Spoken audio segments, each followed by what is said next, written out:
Hi, and welcome to another edition of Prepper Dan. In this particular episode, I'm going to be showing you some of the resources that I've had for a couple of decades. Some good hard copies of resources. The reason why I want to share those with you is because there has been whisperings in the last little while that the internet may need to go through a period of cleansing from all of the misinformation and disinformation. I began acquiring these resources a number of years ago when I purchased my first home in Southern Ontario back in 1988. That home needed some repairs, and not having a father since my dad died when I was just a year and a half old, the only real tool I had was a library card. So armed with that, I went to the library and got myself some books. Back in those days, it was VHS tapes. Fast forward a few years later when I moved to Nova Scotia, my second home was also fixer-upper. Then in 1998, I purchased myself my first farm. Having children then, we went ahead and put in large gardens, and then we got into some chickens and goats. My oldest daughter got into making different types of cheese with goat milk, and our world just started to expand from there. Eventually, we got ourselves a 200-acre farm and then a 56-acre farm. At one time, we had 450 animals on our farm. We did our own butchering. Our canning ventures expanded to where we would put in about 1,000 jars of preserves and bottled meat. Every year, we would become pretty much self-sufficient. All of my children learned survival skills. And actually, that farmhouse, needed a new foundation. So we picked up the house, moved it down the road and into the woods about half a kilometer. I taught all of our children how to do plumbing, electrical, concrete work, roofing, and drywall, which, by the way, to this day is not one of my preferable things to do. Eventually, even working full-time as a pastor and missionary and paramedic, I purchased an agricultural farm feed store. Then we got into a bakery and then a outfitters and gun shop. I didn't know anything about owning businesses. But I tell you all this not to brag, but to tell you that with good resources, I was able to expand my skill set and my businesses. And you are able to do that as well. So today I want to share with you about a dozen or so resources that I've acquired over the last couple of decades. Most of them will be about our farming and agricultural and gardening. But I want to share these with you for a couple of reasons. Number one, there's been whisperings that the internet may need to go through a period of this cleansing. And if that happens, you will need some good paper resources in which for you to rely on.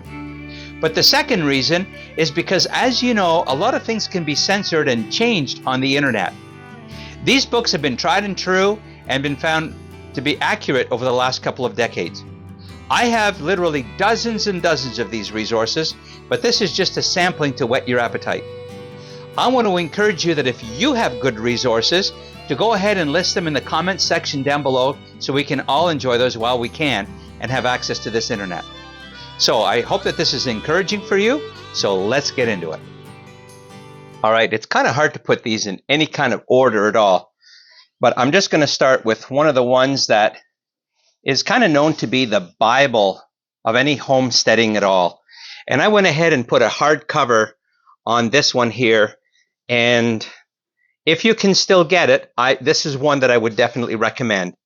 And this one is called The Encyclopedia of Country Living by Carla, Emery. And it's been around for quite a while. I happen to have the 9th edition. And this book really covers everything at all about, well, it's called The Encyclopedia of Country Living for a reason. Introduction to plants, grasses, grains, canes, garden vegetables, herbs, flavorings, tree, vine, bush, bramble, food preservation, introduction to animals, poultry, goats, cows, home dairying, bee, rabbits, sheep, and pigs, and then on and on. And, well, it's got close to 900 pages. Actually, let me just check here. Yeah, it's got about 900 pages. So it's definitely a worthwhile investment to put in your library. I believe, well, I've had this for a while, and I went ahead and went to a university and had a hardback binding put on this one because we have used this so much. It's very easy to follow. It's got recipes in here. It's got how-tos. It's got, for example, if you're going to have a cow, what kind of cows to have and for what. different questions to ask when buying a family milk cow. We have had Jersey cows. We have had mixed breed cows. We have had, beef cows. We have bought cows that were like day olds. We have a lot of experience with cattle. We have had, our cows for making butter and different types of cheeses and all that. And so this is a book that we had initially when we started our little homestead farming. I said little homestead farming, a 54-acre farm is not really that small. A 200-acre farm is not really that small. But this is one of the resources that we've had that has really been helpful to us. If you're just going to have a little farmstead, backyard kind of thing, here's another excellent book that you may want to get. It's called Barnyard in Your Backyard. And literally, it covers a lot of the same kind of things, but it also covers more like in housing. If you're going to have a little chicken coop, if you're going to have a little building for your pigs or for your goats, it covers everything from sheep shearing and what to feed them, the gestation period of different things, and all that kind of neat things. How to build rabbit cages, choosing different breeds of rabbits and ducks and geese and on all that things, and ducks and geese is something else we used to have. We used to raise pheasants and all that. So now some of you may be thinking at this point, wait a minute, now I live in the city. I may not be able to do that. If you have friends that live in the country and you may want to go in on them for some of these things, these are all things to consider in this day and age. The powers that be want everybody to move into these 15-minute cities and that, but there are still some people that live out in the country. And so you may want to go in on them. And so you may not know anything about them, but get some of these resources and start reading up on it. And this will help you kind of decide. You may want to just get 1 or 2 or 3 of these types of animals and that kind of thing. A classic that you can still get today is Reader's Digest did put out some really good books a number of years ago. Back to Basics is one that covers a lot of information as well. It covers a lot of the old steading type of tools, as well as some of the things that they used to do around the farmstead, how to repair old things. Sometimes you go to yard sales and you find some old hand tools. Well, if the power goes out, your power tools are not going to work. I've got a ton of power tools, and they're great to have. But if the electricity goes out, they're useless to me. So I have a collection of hand tools that I use, axes and some hand drills and different things. So don't pass those by at yard sales. But this Back to Basics one here tells you all about, the natural things you can do with plants and different things. Homemade ice cream, horses, and like livestock, different kinds of livestock. Anyhow, it's got a lot of wealth of information in here. And at the end of this presentation, I'm gonna give you a couple of hints as to where you may be able to find some of these books. Like you may watch this video and leave your house and go right away to a couple places that I'm going to suggest to you. But if not, there may be some places online that I'll suggest to you as well. Also by Reader's Digest is this illustrated guide to gardening. And some of the principles in here never go out of style. Okay, and so you may have a patch in your yard or in your property that's 10 feet by 10 feet. It's amazing what you can grow in a patch of land like that. And you may say, well, I don't have a rototiller. My soil is rocky or whatever. Where we live here in Cape Breton Island in Nova Scotia, our house is up on a hill here, and we're on a river, but we're basically in a gravel patch and in a gravel yard. And so all of my gardening is done, besides the greenhouse, it's done in raised beds. And what we've used in the past, and I've done successfully, is lasagna gardening. Now, we don't actually grow lasagnas, but it's called lasagna gardening. And basically what you do, you start with a patch of soil or a patch of grass even, and you just layer it, with a little bit of dirt, grass clippings, leaves, compost, and peat moss, and you just keep layering it. The grass eventually dies. And within about a month to 6 weeks, you can put your hand all the way through and you'll have worms in there, and you can just plant your seed right there and you'll be amazed at what you can grow. You can even put some boards around it and make a raised bed. And so this lasagna gardening book I have had probably for close to 20 years. And it's another book that I would really highly recommend. Okay, Lasagna Gardening by Patricia Lanza. A very good book as well. Let me just skip over to another book here that I've referenced to before. It's called 5 Acres and Independence by M.G. Kains. Just a side note on this, if you only have 1 or 2 acres available to you, you can use a lot of the principles from this book into the little patch of land that you may have. Okay? Because it talks about how to set up your land, how to where to put your garden, where the sun is facing, where the prevailing winds are, if you have a sloped piece of land. So it gives you all of the do's and don'ts about like the shape of your land and how to set up your land. If you're going to plant some fruit trees, plant dwarf fruit trees as opposed to the ones that grow full size and take like 5 to 10 years to produce fruit. So it's got a lot of good principles in here, how to deal with weeds, soil surface and management, fertilizers, soils and their care, greenhouses. We have a small greenhouse here that's 10 by 16, and we grow all kinds of food in here, and we actually grow food in there year-round without any heat.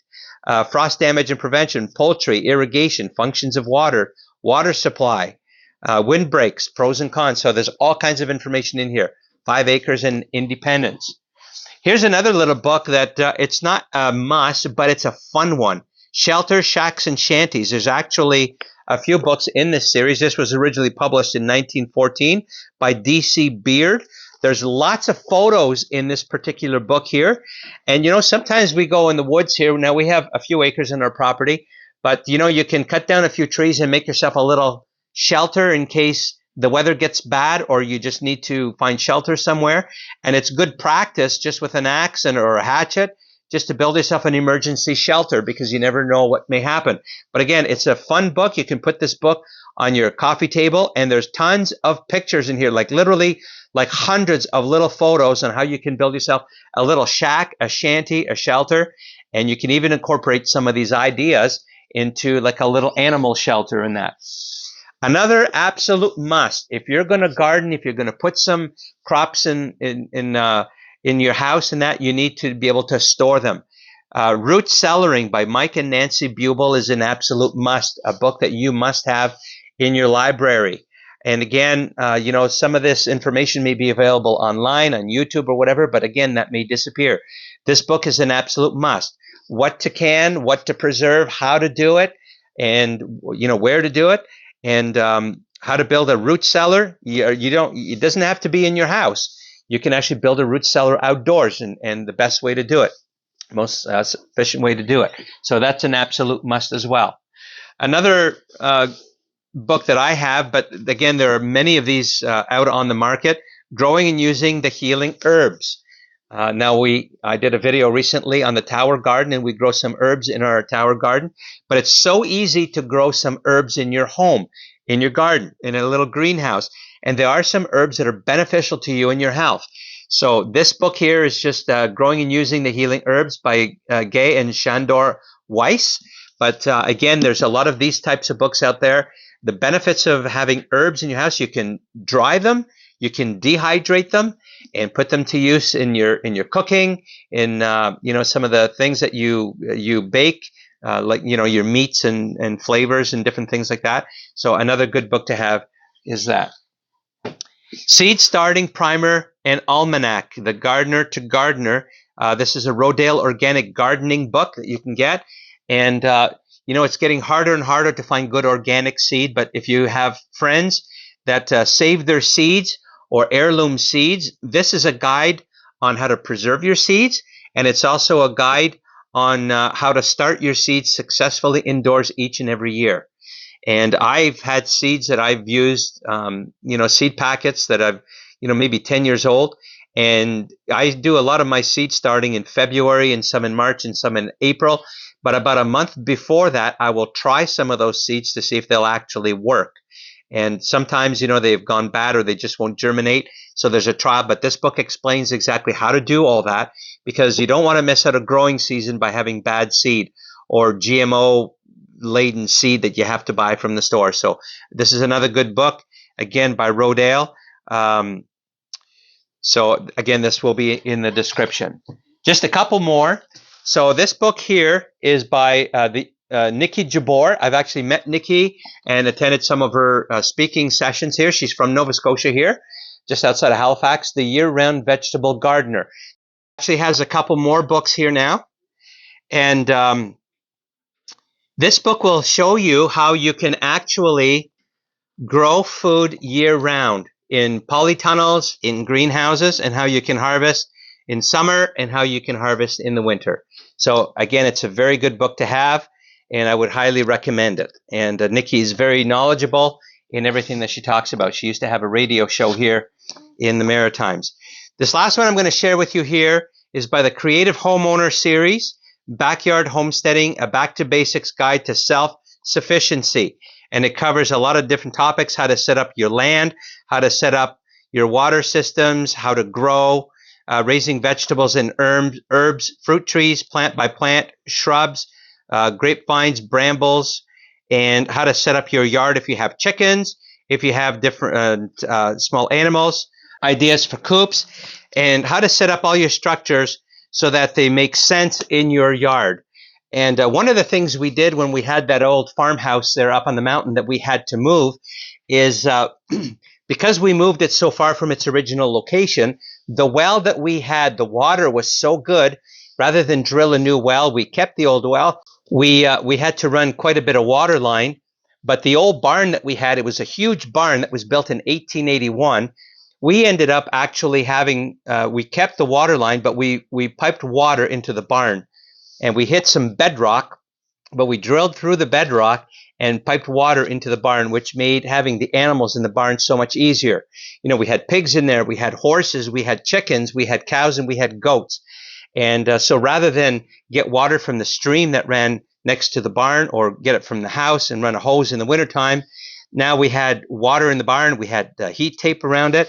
And so a book like this will show you exactly how you can do something like that and make life so much easier. If you have a shallow well, you know, it shows you how to put one of those pumps, a shallow well pump, that the water will go down and not freeze in the wintertime. So anyhow, so this is just about, 10 or 12 resources that I have used faithfully. I've got a couple of shelf loaves, really, of books that I have used, and I don't want to take time to show you all of them. But this kind of gives you an idea that, you know, you have power. You know, you've heard it said, Tanya Gar, the founder of Action for Canada, often says knowledge is power. And that's true. But you have to use that power and transform it into something usable. One of my favorite verses in Scripture is in 1 Thessalonians 4, where it says, "Make it your life's ambition to lead a quiet life and to work with your hands so that you will have need of nothing." And I've always been a productive person, and I didn't always know everything, but using some of these resources, you can learn how to do things. And I want to encourage you. You may be sitting here thinking, oh my goodness, this is overwhelming, but it doesn't have to be. I learned to do one thing at a time. And as a matter of fact, at one point, besides working full-time as a paramedic, I had been a pastor and missionary for 17 years. I purchased a farm feed store, and then started a bakery, and then we had an outfitters and gun shop. I didn't know anything about running a business, but we learned. And so if you have a little bit of ambition and you can learn to do something, I want to encourage you, get some resources and get some books. And while you can, maybe learn some things off the internet. Okay, so where do you get some of these resources? Well, I have a few spots. You can go to Value Village, and there should be a section or two in the book section there. One of them should be like gardening or outdoors or whatever. And look through that and visit that section often, because sometimes I'll find some of these books. Now their prices kind of vary, but you know, you'll find a book like this and it'll go for like $2 or $3 or $4, which is this one here was $19 Canadian. Right? So you may only pay $4 or $5 for it, but it's still a bargain and still a deal. So you can also go to your library. Now, our library here in Sydney has an entire section of books that they're selling out or discounting, and they're like $2 or $3 or $4. So go to your public library and see what they're selling off. There's a couple of websites that you can go to. One of my favorite is thriftbooks.com, and I often order books there. They have a points reward system. And so they'll ship to Canada, and the shipping is usually fairly reasonable. So, you know, for a book like Root Cellaring on Amazon. This one here was $21.50 Canadian, and that's quite a few years ago.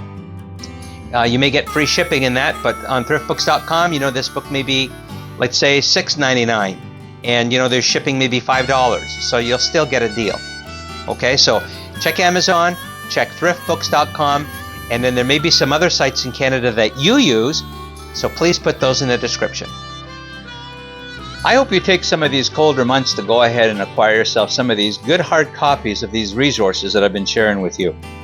It's a good time to curl up by the fire or the warmth of your home to go ahead and read and acquire yourself some knowledge, some wisdom, and some understanding with what's going on not only in our world, but how to get better prepared for your gardening season in the spring and in the summertime. And just in case the internet happens to get cleansed of all of our good dis and misinformation, you'll be well prepared. So I'm just going to sit here by the fire for a little while, enjoy my chaga, and I hope you found this video resourceful and helpful to you. So until I see you again, God bless you, and God bless Canada.